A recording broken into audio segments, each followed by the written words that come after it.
Welcome, fans, once again to KB's Unemployed show, the only show on the internet where you can sit at your job and watch a guy who doesn't have one anymore. What will KB do today? Change guitar strings, perhaps? Grade papers? Worry about his future? Who knows? The only thing we know is it's guaranteed to make you question your intelligence, simply because you're watching it. So sit back, relax, and enjoy the unemployed lifestyle of KB.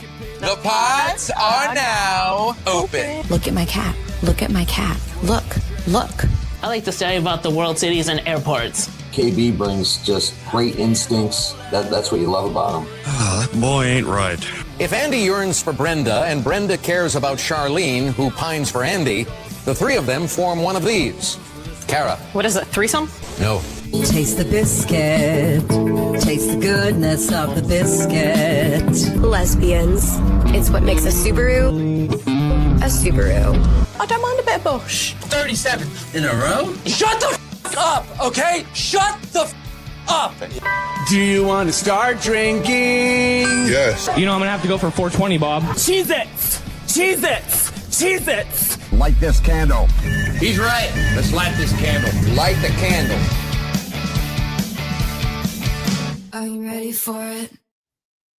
The candle has been lit on the last day of 2025, a year that ended much differently than it began for me. But hey, we're still upright. We're above ground. We're on the right side of the dirt, as people like to say.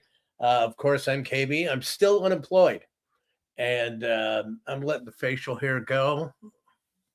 Again, this is 3 days. Man, I cannot, for the life of me, I'll be perfectly honest with you, I cannot grow a beard to save my life. I got a thick, moppy head of hair, but I cannot grow a beard.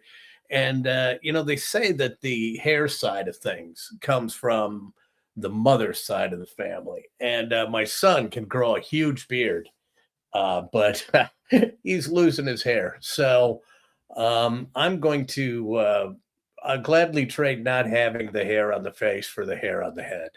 I definitely do. But anyway, it is the final show of the year. Talk about a few things today. I want to talk a little bit about the college football playoffs coming up tonight. I also want to, I'm just going to give you a rundown of my New Year's Eve tradition that has become legendary in some parts. It was born out of my own, I guess you could say, just nuisance with the people with the amateur nights out on New Year's Eve and all the idiots that are out. But I also wanted to be out. So this was what I was able to do, is the best of both worlds. And then we're going to get to the, I'm trying to think of how I worded this, but I actually don't even know how it came up. But I'm going to go down my list of, for lack of a better term, the top 5 inspirational women for teenage boys in the 1970s. Those of you who are older, you know exactly what I'm talking about. Those of you who are younger will probably not be impressed. Those of you who may be any female friends that might be viewing might be, I'm not going to say offended, but you just have to take it for the spirit of which it's intended. The fact that, society today has become so liberal.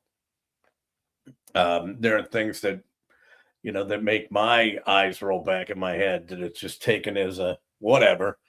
But, when you were a kid growing up, they were, I guess you could say, icons.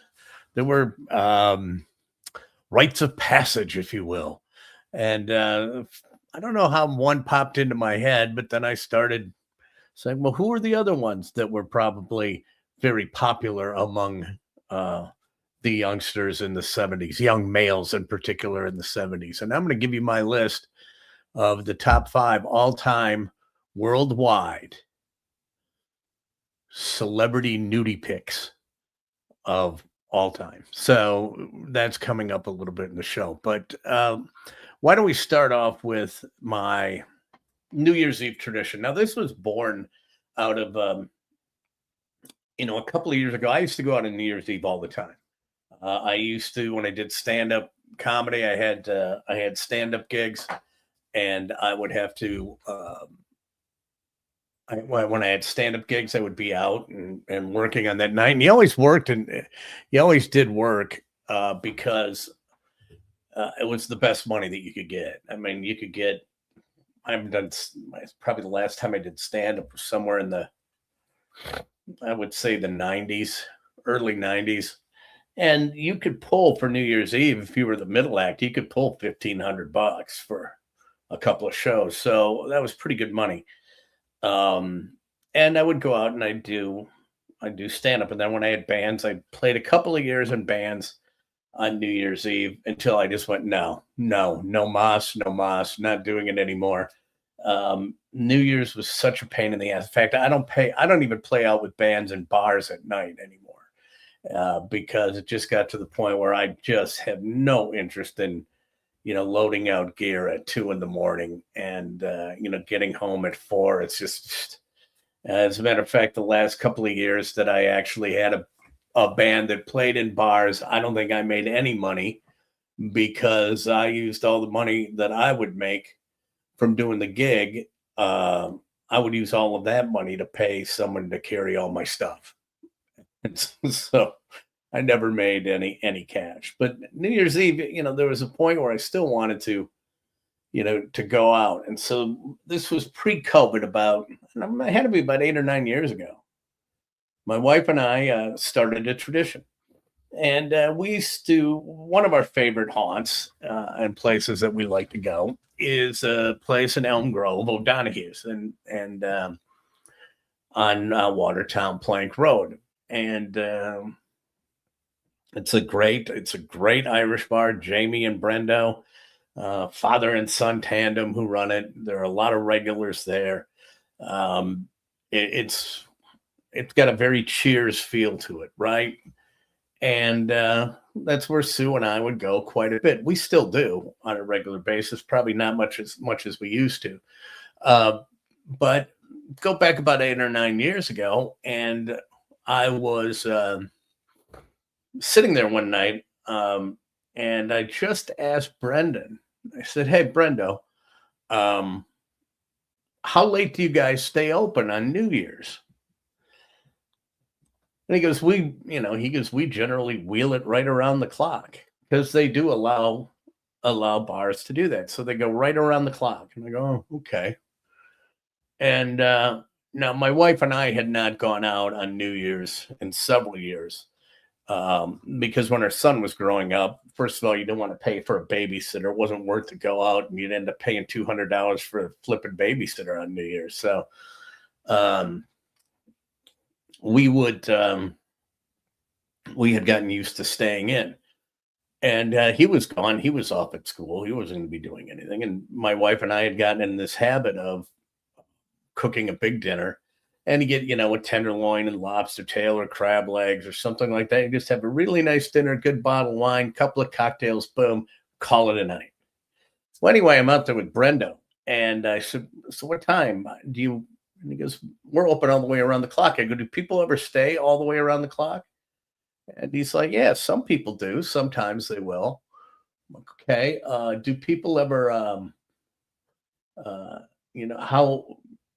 what are the cops like? Are the cops patrolling around? And he said, no. He goes, there's been some times, though, that we've been in here and, we're just having a grand old time, and I look out the window and it's New Year's Day and there's people that are out on their morning runs already, and we still have been running it hard. And I'm like, those are my kind of people. And so what I said was, you know what, Brendo, Sue and I might roll in about 2 a.m. this New Year's and just see what is going on. He goes, why, are you going out somewhere? I said, no. I go, we usually have an early dinner and then hit the rack. I go, but I'm going to set my alarm and I'm going to get up and we're going to drive down here, and we're coming in sober as a judge at 2 or 2:30 in the morning, and we're just going to go until sunup. And he's like, yeah, right, whatever. Well, the first New Year's Eve, comes around. I'm all in on this. Sue was not really all in. But the first New Year's Eve comes around, and we have our dinner and everything, and I go off to bed. And I'm like, I have my alarm set for 1:30 in the morning. And Sue follows me up to bed. And fall asleep, and all of a sudden, boom, 1:30 in the morning, here we go. 1:30 a.m., here comes the alarm. And I get up. And I just, I go to the bathroom. I didn't take a shower or anything like that. I just, freshened up and everything like that. And Sue's like, "You're really going, aren't you?" And I said, "Yeah, I'm going. I said I was going to go. I'm going to go." Because I don't back down on stuff like that. So she's like, "Oh, whatever," and just rolls over. Well, I'm seeing this through to the end. So I get up, I'm in the car, and I am not 3 minutes down the road. And the phone rings, and it's Sue. And she's like, "You're really going, aren't you?" And I said, "Yeah, I said I was going to go. I'm going to go. I'm halfway down the road." And she goes, "Well, come back and get me." And that was the start of our New Year's Eve tradition. So we roll in at 2:30 in the morning, 2:30 in the morning, sober as a judge. Absolutely sober as a judge. There are probably 8 people left, 8 to 10 people left, which is perfect for me.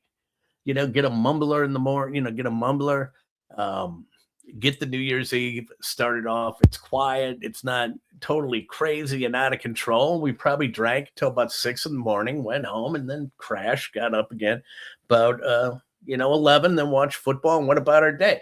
Now, there have been some other instances that have been quite memorable when we have taken this tact on New Year's Eve, one of which was we decided the first year that we went, they do have a buffet or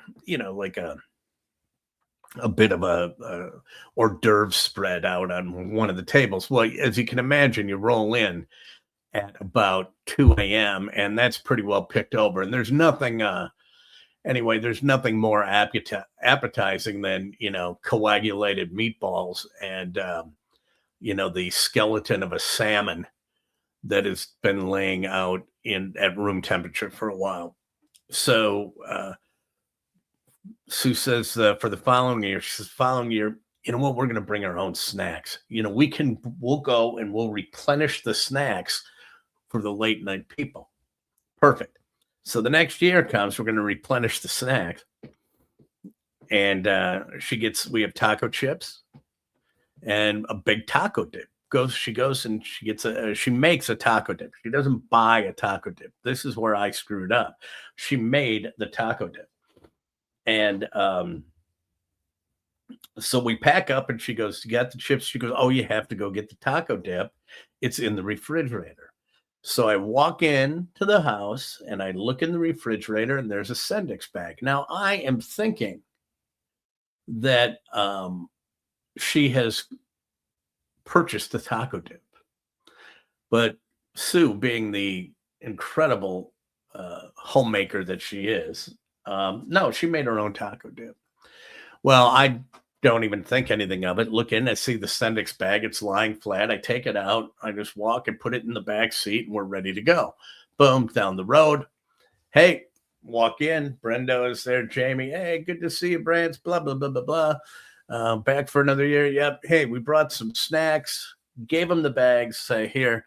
And they walk out, and all they bring out is the bag of chips. That's interesting. No taco dip. Well, we didn't. Okay, well, we're having fun. We didn't we didn't think anything much of it, and then never got any taco dip that evening. And we get home, and Sue says to me, where are the chicken wings?"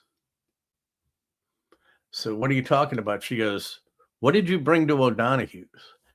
Because the taco dip is still here in the refrigerator, and the chicken wings I was going to make for snacks this afternoon as we watch the football games are no longer here. So what I had done was I had grabbed the chips, but instead of grabbing the taco dip, grabbed 24 raw chicken wings. Brought 24 raw chicken wings into a bar at 2:00 in the morning, handed them over. Brenda and Jamie went in the back. They took a look at him and they were like, what the F are we supposed to do with these? We got 24 raw chicken wings. Well, the grills are shut down. They're not going to cook them up. He's like, I don't know. Just left them there. Next morning, we get a next time we go into O'Donoghue's, I go, hey, you got some chicken wings around? They're like, yeah. They say, yeah, we don't want to bring it up. We don't know why you did this. And we just thought, I don't know. What was he thinking? Maybe he thought we'd cook them up, but we never said anything. But yeah, I brought raw chicken wings to a New Year's Eve party at one point at O'Donoghue's. Another memorable night was that a couple of years ago, we were in there about 2:30 in the morning with, and there were a few more people in there this time around. And probably 2:45 in the morning, Sue's brother-in-law and sister walk in. They have to go downtown and pick up our niece, but they knew that we might be there. So they came in and they rolled in to O'Donoghue's at 3 in the morning before they had to go pick up their niece from a New Year's Eve party, stayed with us. And we ended up in a very spirited game of Cards Against Humanity. And if you've ever played Cards Against Humanity, it is a fantastic game. It's even better when you're playing it with people that have a good hammer on and have been in a bar and celebrating New Year's Eve. We had the lovely McNamara twins, two blonde girls. I don't know why I called them the McNamara twins. I just said I started calling them the McNamara twins. They're playing. You learn an awful lot about a people that you don't. They tend to be a little bit less guarded and say things, which then catapulted its way into making Cards Against Humanity a staple at any Brandt family get-together, where alcohol is served, of course. So that was another memorable evening. So tonight, I will once again be at O'Donoghue's probably about 2 a.m. And if you don't believe me, just call O'Donoghue's about 2 a.m. and ring up the phone, call the landline and say, hey, is KB there? And there's a good chance, I would say probably closer to 3. And there's a good chance they'll hand me the phone. But that's what we do. You don't go out and you can't really get stupid drunk, right? So you're not totally hammered. And you can get out, you get a little flavor of ringing in the new year. It works on so many different levels. This year, depending on how Sue feels. Now we have there are some other friends of ours who meet us out now. They've kind of latched on to the celebration. Nick, live stream at O'Donoghue's tonight. Yeah. I got a feeling there is going to be I think there is going to be a KB live from O'Donoghue's about 2 in the morning. I actually do. I haven't figured out how to do it because how to do it directly from YouTube. I don't know if I can go live on YouTube straight from my phone. But if I can, I will. If not, I'll probably do it over on TikTok Live. And the handle there is at Kenneth P. Bull. Kenneth P. Bull. It's Kenneth's TikTok, but I will do it over there. Or I may do an Instagram Live. And that would be at On Air KB as well. So there may be a live broadcast coming to you from O'Donoghue's at 2 a.m. At the very least, it'll end up, whatever video I do take will end up on the YouTube channel tomorrow. And you can go back and you can watch the excitement happen and unravel in front of you. Now, depending on how Sue feels, there is now that I'm unemployed, I'm seriously considering this as an option. That since I'm unemployed, she's going to only want to stay for 1 or 2 drinks, which will put her home about 5 a.m. I believe is it the Orange Bowl that kicks off at 11 tomorrow morning? Because this did happen one time. Wisconsin was playing on New Year's Day, and we had gone out to O'Donohue's, and we're partying with some people that were there very late into the evening. We go home, didn't get much sleep. A friend of ours calls, says, "Hey, we're going to OD's to watch the Badgers game." And so it's like, hey, yeah, I'm all in. So we go to OD's to watch the Badger game. And we walk in, and in the same corner of the bar where they were when we left them at 4:30, 5 o'clock in the morning, were the people that had been there since 9 o'clock the next night. And I'm like, that is legendary. You're going on a 14-hour run right now, a 14-hour heater. So if there is any inkling that this could run longer than a few hours and into the morning hours, I will send Sue. I will allow Sue to go back home, and I might just see how long I can run it. Because really, when you get down to it, there's no reason for me to be anywhere because I don't have to do anything on the second. All right. I'm unemployed. Remember, I'm completely unemployed. I got nowhere to be. I got nowhere to go. I got nothing to do. I've been working on pulling this little stupid show together. And I'll probably do one. In fact, no, I'm not doing one on the 1st. It is going to be a New Year's Day. Everyone's going to be off. I'm not going to do it on the 2nd. I will return on the 5th of January is when these shows will return live. And next week, I do have special guests lined up. So there will be someone who will share the spotlight with me, if you will. Again, you guys are all welcome to share. Just to hit me up at go to fill out the contact form at drewandkb.com and tell me when you want to co-host and why you think you'd make a good co-host, and we'll set you up and you can co-host the show with me for the afternoon. Talk about whatever you want. But I may wheel it all the way around and see if I can make it the kickoff of the Orange Bowl. And if I can do that, that might be my last great hurrah. And, and at my age, you just don't do that at the age that we are at. And it's so funny because I always think of my dad and my mom and then how immature I am in the things that I do. And I just can't imagine my dad when he was the age that I am now, which is like the age that people start dying of natural causes. Okay. I can't imagine him saying to my mom in a conversation that, that I would not have overheard and saying, "Hey, New Year's Eve. Think about it. Your parents saying, let's go to bed early and then go out and start drinking at 2:15 in the morning." Who does that?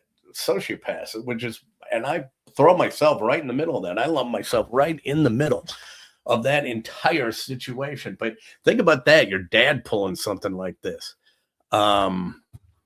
Let's see. Here we go. Caleb Bergstein is still up in Antigo. Looks like he got a new paint job.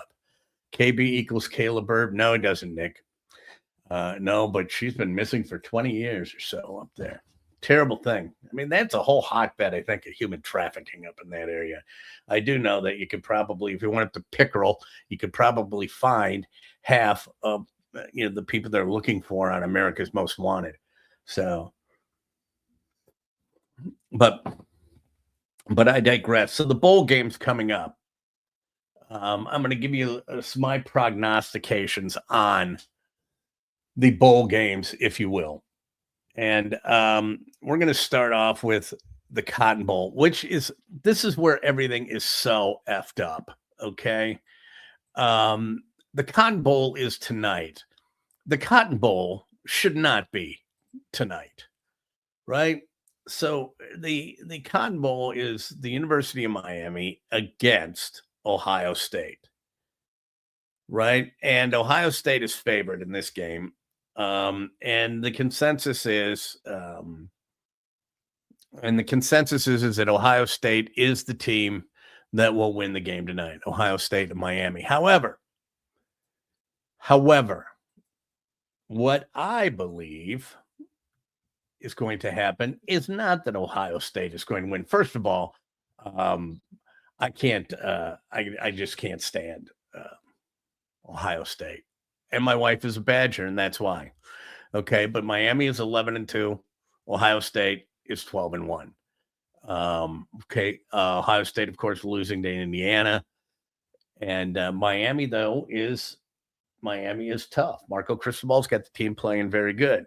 The money is going to Ohio State. Everyone is picking Ohio State in this, but not KB. Nope. My pick is the U. Now, this is really hard for me because I hate the U. And I really can't stand Ohio State. I have familial ties to Notre Dame and Notre Dame football, and have been a fan ever since I was a small child. I'm not an idiot fan about it, but I'm a fan nonetheless.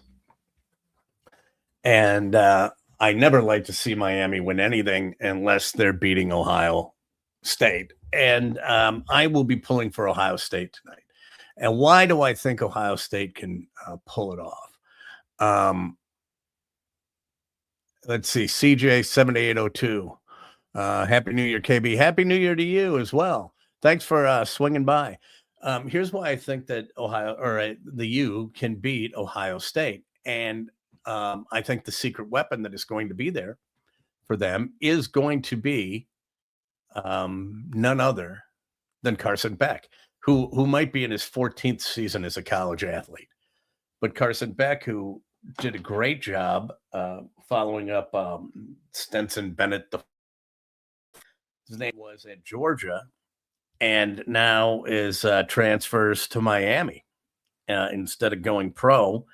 I think with him at quarterback, that is something that might be overlooked a little bit, just a little bit. And that is going to tip it to the U for me. Now, the Cotton Bowl on New Year's Eve is wrong. It's wrong. It's wrong. It's wrong. It's wrong on so many levels. Okay? Because the Cotton Bowl has got it. The Cotton Bowl was always the first game on New Year's Day.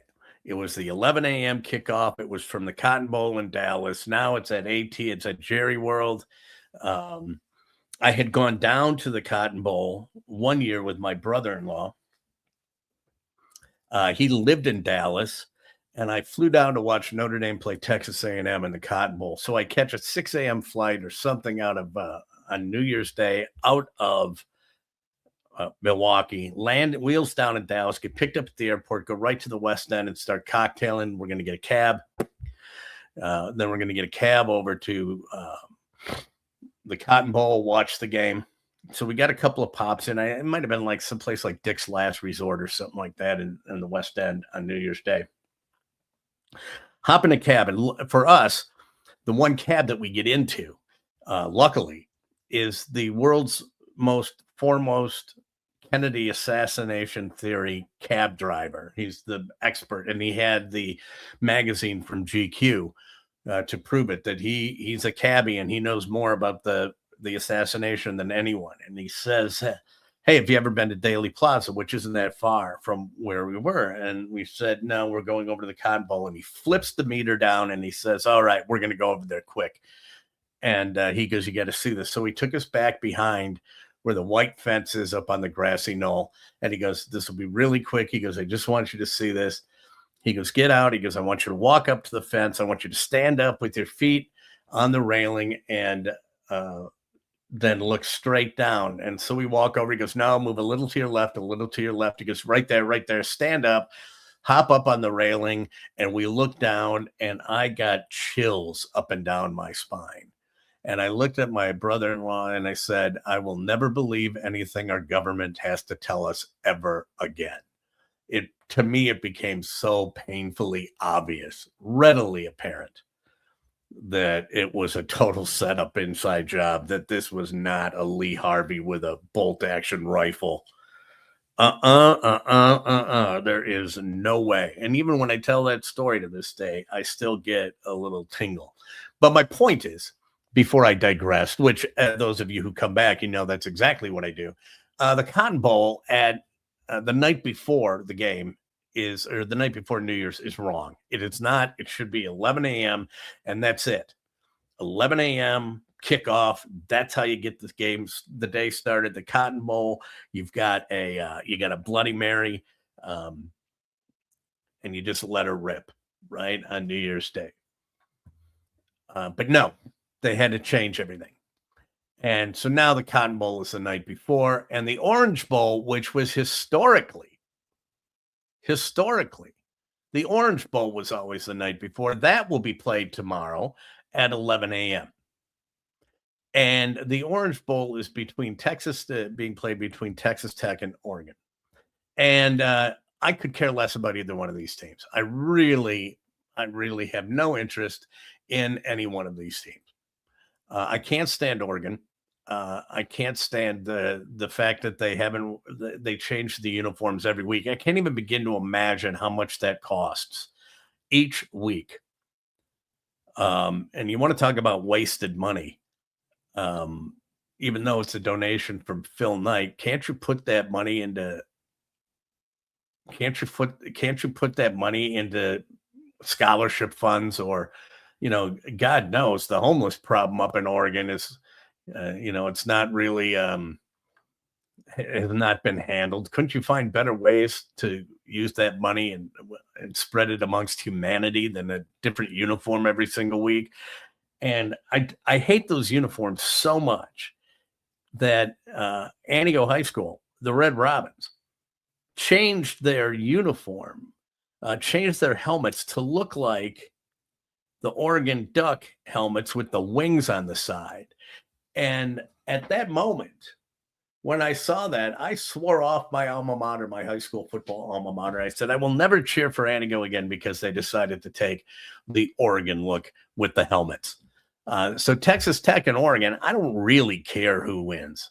It is Oregon right now is plus 900 to be the national champion. Still not as good as Ohio State, which is plus 215. But everyone is favoring Oregon because because their offense is pretty dynamic, high scoring potential. But Texas Tech, pretty tough defense, and they're going to get a bit of a the experts tip it to Oregon's side just because of the offensive nature of the team. They think they can overcome Texas Tech, but either one of those team wins, I'm even less interested in the national football or national football, the college football playoffs. So I've got to pick one. I think it is going to be Oregon. So my pick would go for Oregon in the Capital One Orange Bowl, which moves us now to the Rose Bowl. Thank God the Rose Bowl, they have, thank God the Rose Bowl they have kept in that window. It's not, for me, and yeah, I'm an old guy, I'm a purist. For me, New Year's Day isn't New Year's Day until you get that sunset over the, that shot of the sunset in the San Gabriel Mountains, the lights starting to show up on the Rose Bowl, the field lights coming on, and there's just something that's really magical about that look, right? And it's one of the most iconic pictures in sports that is taken every single year. I look at that one as being a very iconic sports picture that happens. I look at the shot of the horses coming around the first turn in the Kentucky Derby, where it's shot from that low angle and you can see the twin spires in the background. That's an annual photo, that sports photo that you look forward to every year. And the Rose Bowl, it wasn't New Year's Day until you heard an "Word Nelly" out of Keith Jackson and saw that shot of the San Gabriels and that sunset painting it red. Man, it was fantastic. Absolutely fantastic. I'm not a big fan of, I hate the way this playoff has gone, because I absolutely loved the conference matchups. Pac-10, Big Ten. And now it's just, no, we're going to take those four major bowls and we're just going to move them around however we see fit for television. And for television, for ratings, and we're going to put the teams in each bowl game that, and we're going to move around. We're going to move it around to see who has the each year. The Rose Bowl will get the championship game, or the Sugar Bowl will get the championship game, or what have you. So it's fair and equitable. I just don't think it's, a lot of these changes might be good for a sport, but I don't think they're good for college football. It just takes a lot of it out. It takes just a lot of the charm out of it for me. But we get to the Rose Bowl, and it is Alabama, Roll Tide, and Indiana University.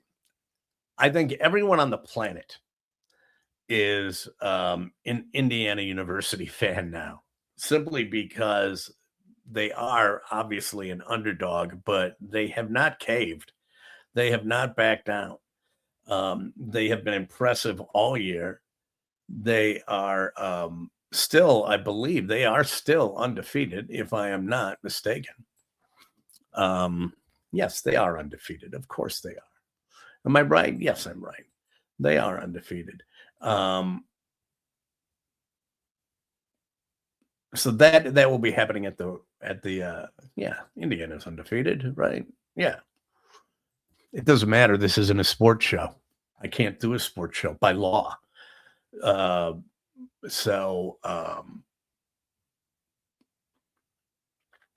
Indiana and Alabama, and I hope it is. I hope indeed that is the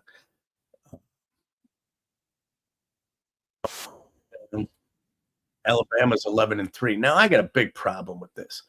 I got a big problem with Alabama being in at 11-3.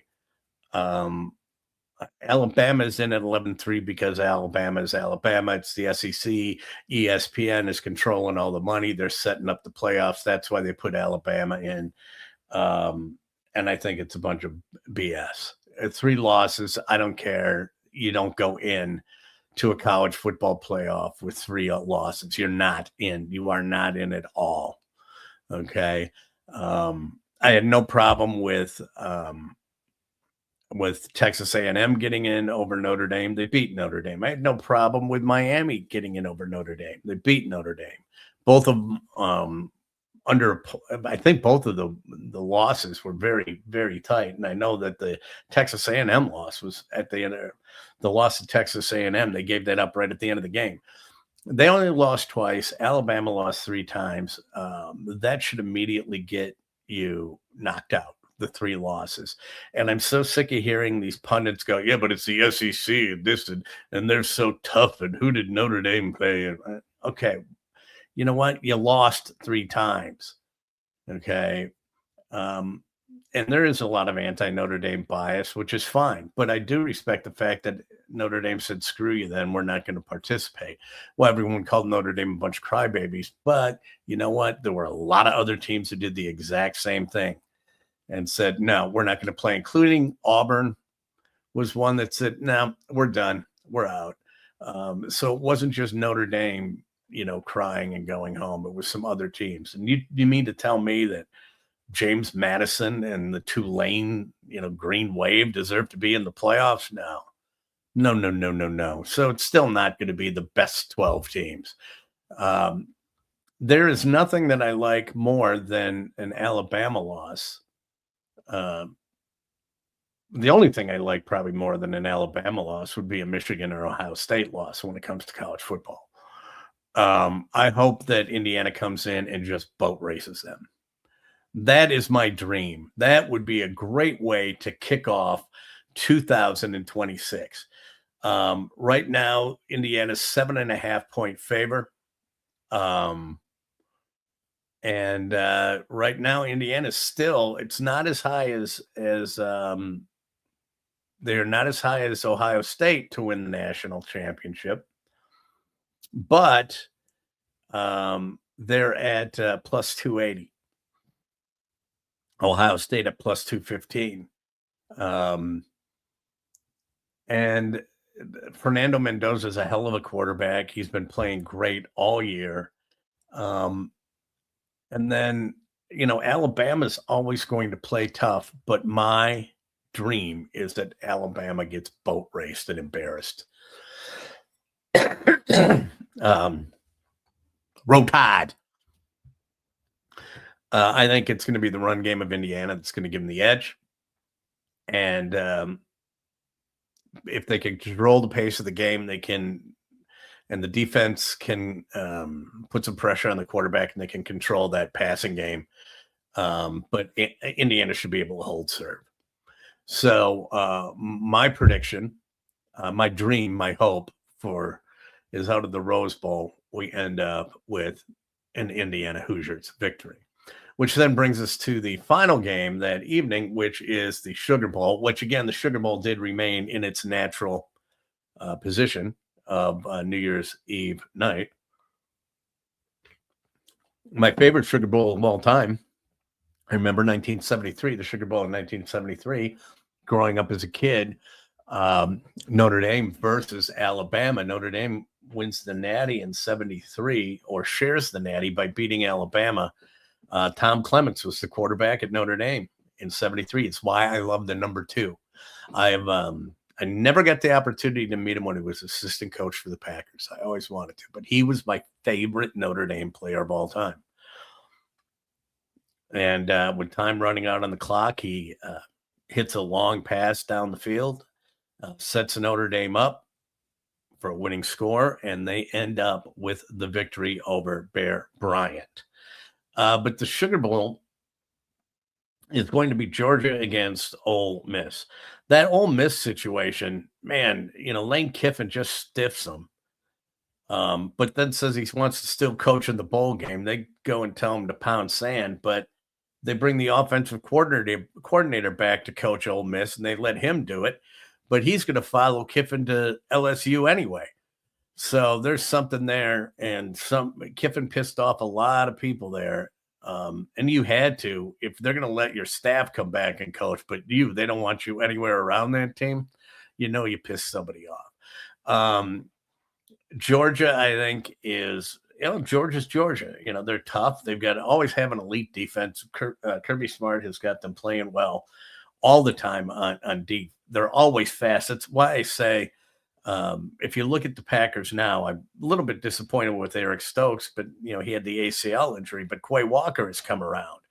I always laugh around the NFL draft when they say, and with the first pick in the NFL draft, the Green Bay Packers select anyone from the Georgia defense, because they're just psycho, and that's what you love. They swarm, they get to the ball, and we started to see that intensity out of the Packers defense this year. And I think that comes out of the whole Georgia way of looking at it. Georgia is presumed to be the winner, but who knows? Ole Miss is an underdog. They could, if Ole Miss gets hot, if the offense gets hot, he could be there for an upset. But where I am coming down on this is I'm going with the dogs all day long. So in the 4 bowl games, again, just to reiterate where we're at, I'm praying for a University of Miami victory in the Cotton Bowl, to be followed up with, I could care less about this one, but to follow up with the Orange Bowl and an Oregon victory there. I am with the rest of America just dying for an Indiana University victory over Alabama, and then finally the Georgia Bulldogs. And that is my recap of what I'm looking at for the national championship playoffs.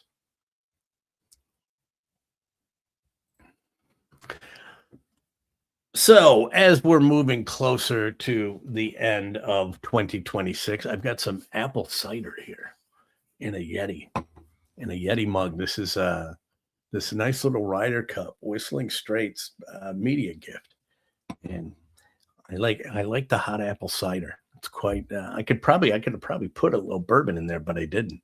But I probably could have. But we're coming up at the end of 2025, and it's very bittersweet because in the next hour I've got to do something that is going to be very painful. It's going to be very, very heartbreaking. And for the first time in 35 years, about 35 years, I have got to go right after this. I've got to grab a bag and I have to go to my golf club and I have to empty my locker for the last time. I'm leaving the club that I've been a member of for about 35 years after this year. So I got to clean everything out of my locker. And then it's going to be very, very disheartening. But that's what happens when you're unemployed, right? See, right there, KB's Unemployed show. Okay, that's that whole unemployed part right there. And that's the finger of, the organization just going, hey, probe you. But when you're unemployed, you can't afford to play at a private club anymore. So it is with much consternation and sadness that I will be emptying my locker for the first time or for the last time. And locker number 19 shall stay empty. And whoever gets it after me, God bless them because it probably smells like socks. But yeah, it is going to be, I will be wiping a tear from my eye. I will be a little bit misty having to do that.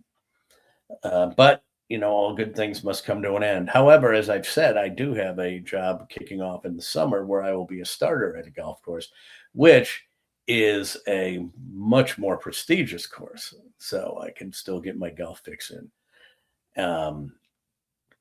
But it is with much sadness that I will be doing that. Top fives, my top five all-time worldwide.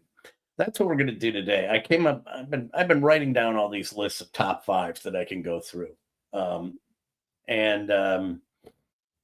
top five today is going to be something that many of us of an older vintage will remember. Drew and I would often talk about ditch porn. And for those of you who are too young to know what ditch porn is quite simply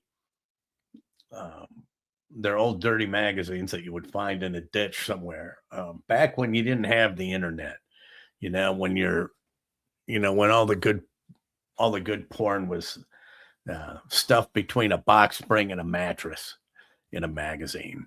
And when you're a teenager, it wasn't as readily accessible as it is now. And when you were a teenager, you had you had icons, and I'm not talking, and it was mostly photography. There wasn't a lot of video porn at all. It was mostly just photography. It was like nudie pictures.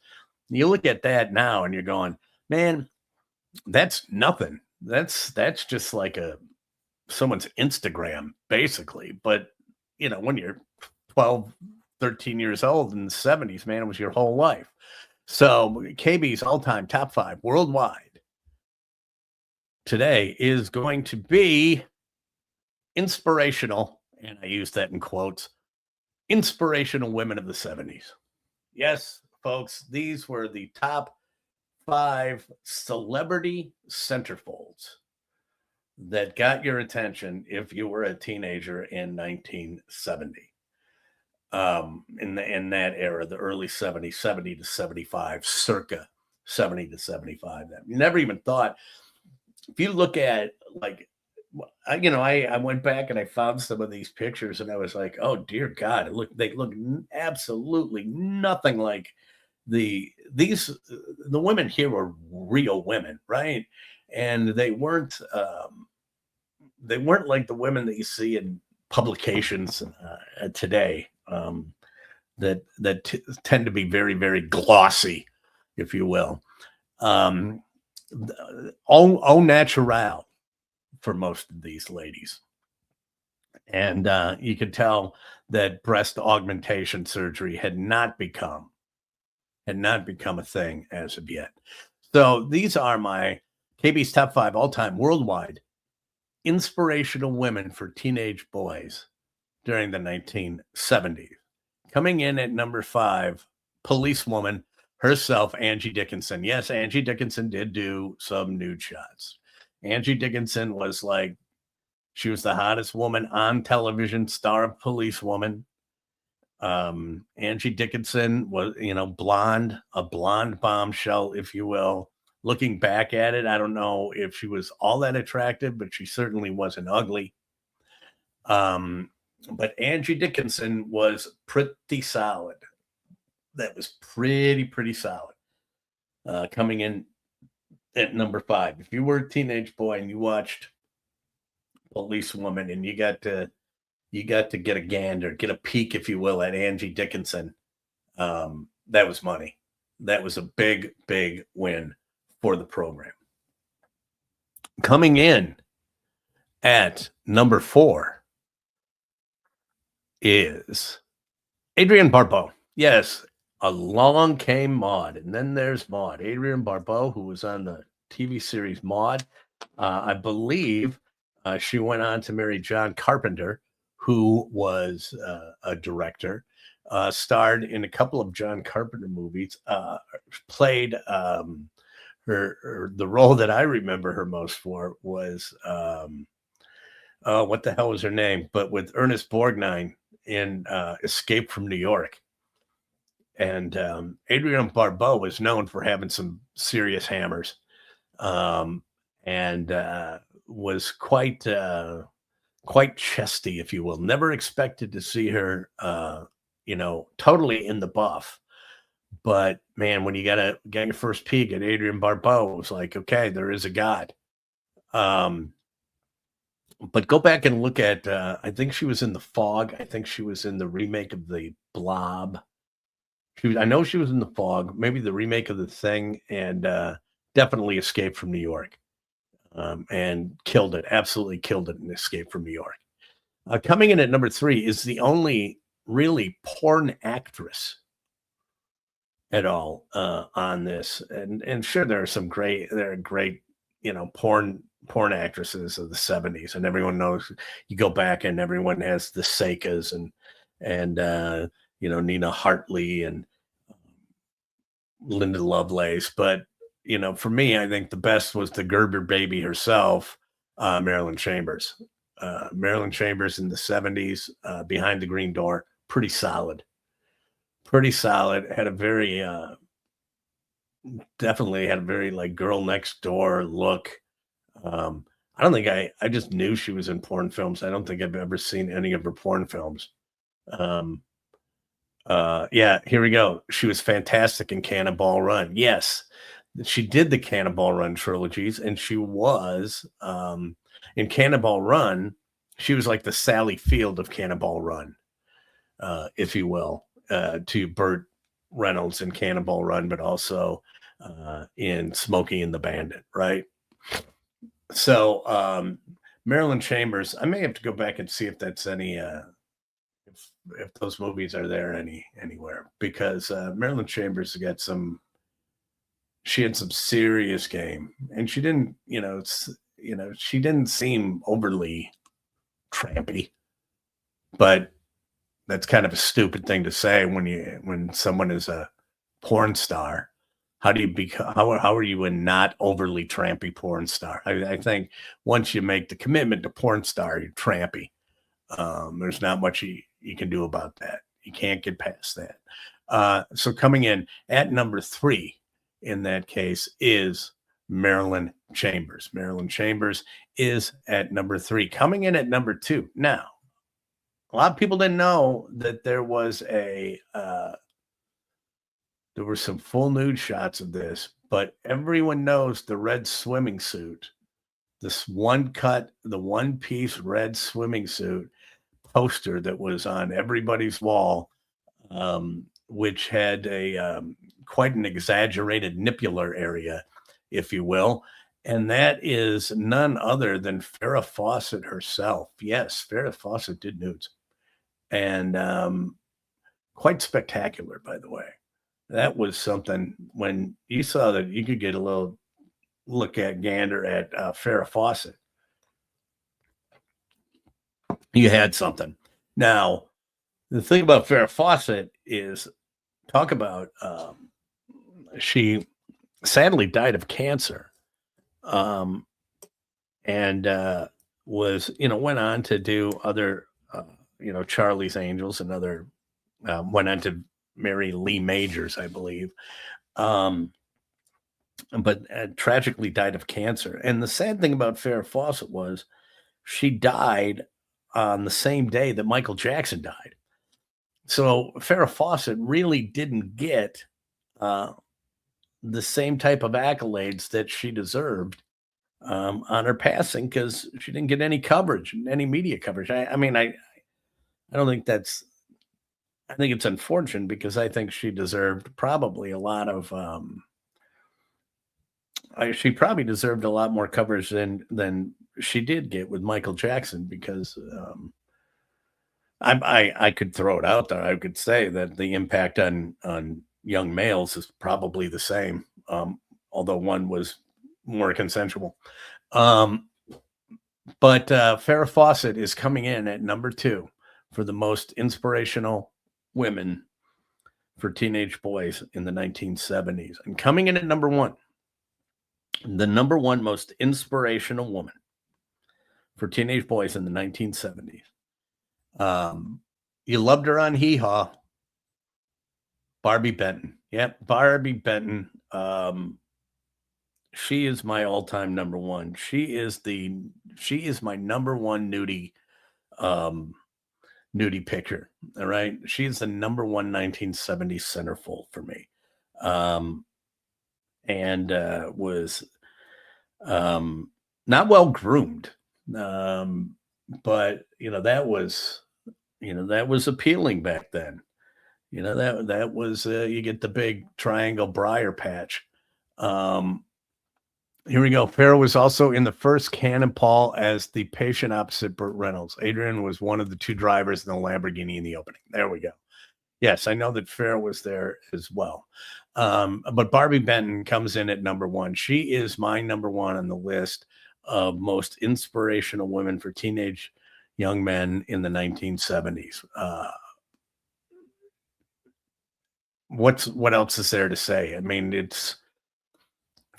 think she dated Hugh Hefner for a while, then just kind of went off into the, sailed off into the ether. I believe she's still alive, though. She's like 75 or 76 years old, and I'm sure is very, very rough looking, has probably had a lot of plastic surgery done, probably looks as if she's pulling 4 Gs in a space capsule. Her face will be pulled back so tight. But again, running down my list of, here we have it, the inspirational women of the 1970s for teenage boys. Coming in at number 5 is Andy Dickinson. At number 4 is Adrienne Barbeau. At number 3, Marilyn Chambers. Marilyn Chambers. At number 2, Farrah Fawcett. And at number 1, Barbie Benton. And those are my top 5 all time worldwide. And we're coming right up to the end of our show. Here, 100 of you showing up. I can't, I don't know why you're here. I don't know why I'm here, other than I got to keep doing something.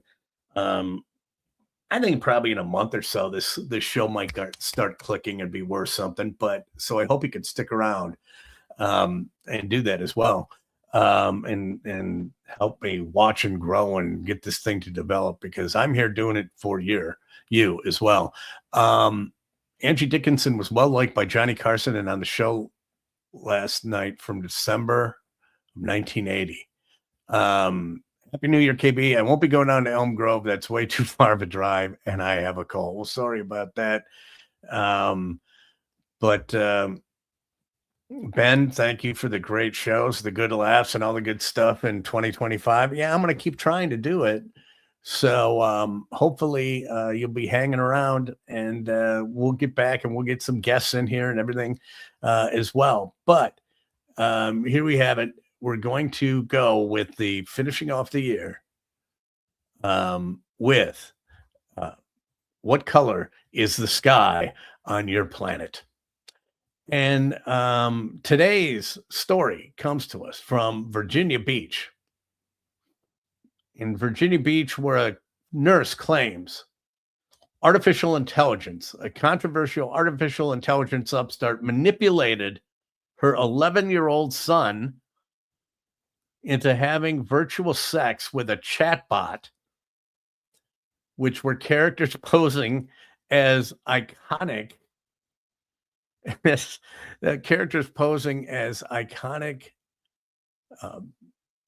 women such as Whitney Houston and screen legend Marilyn Monroe. She discovered X-rated exchanges on the phone that left her horrified, according to a federal lawsuit. Throughout one incredibly long and graphic chat, the chatbot portraying Houston took things to such an extreme portion of her messages. Excuse me. They were automatically filtered out for not complying with the site's terms of service and community guidelines. During a conversation, a screenshot, which included the complaint, the system cuts Whitney off after an extremely graphic passage becomes even raunchier. However, instead of stopping the conversation, the bots began to engage and abuse each other. And the bot is programmed to continue generating harmful and violating content over and over until it finds ways around the filter. Okay, it leaves kids who are vulnerable and impressionable and can be taken advantage of by AI. After the mother became aware of what was happening, she confiscated the phone. And since then, her child has become angry and withdrawn. His personality has changed, and his mental health has declined. So Character AI has about 20 million monthly users and has faced very, very numerous lawsuits from families who said their children were abused by the platform's chatbot characters. And so the mom is suing now. Her son got on this thing. The mom is suing the Character AI for abuse of her son. Now, here's what I have to say about that. Number one, I just went down a list of 5 women from the 70s. At least we knew they were real, right? We knew that they were real to the best of our knowledge. You don't know anything that is real now. Okay. But if you're a mom, right, and you find your kid is having dirty conversations with chatbots who are supposed to be like Marilyn Monroe or Whitney Houston or whomever, you don't turn around and you don't sue the company. Okay, you be a parent. So if you catch your kid and they're doing that, and your first instinct is to sue the company, all I can say to you is, what color is the sky on your planet? Because you're going at it the wrong way. Have a chat with your kid. That's all I have to say. And that brings us to the end of our show and the end of 2025. Friday, there will be a best of. I've only had 8 shows, so I picked one, and I'm putting a best of up. And then when we come back next week in January, we're going to have a new look, a new show open. We're going to try and ramp this thing up and keep it going. 100 people a day. I have no problem talking to 100 people a day. Thank you for coming along for the ride. Some of you out there are probably wondering, could be evil competitors lurking in the bushes to try and see what I'm doing. I'm sure there are people that are out there going, what an idiot. I know I'm an idiot. You don't have to tell me. Okay. I know I'm not good at this. You don't have to tell me.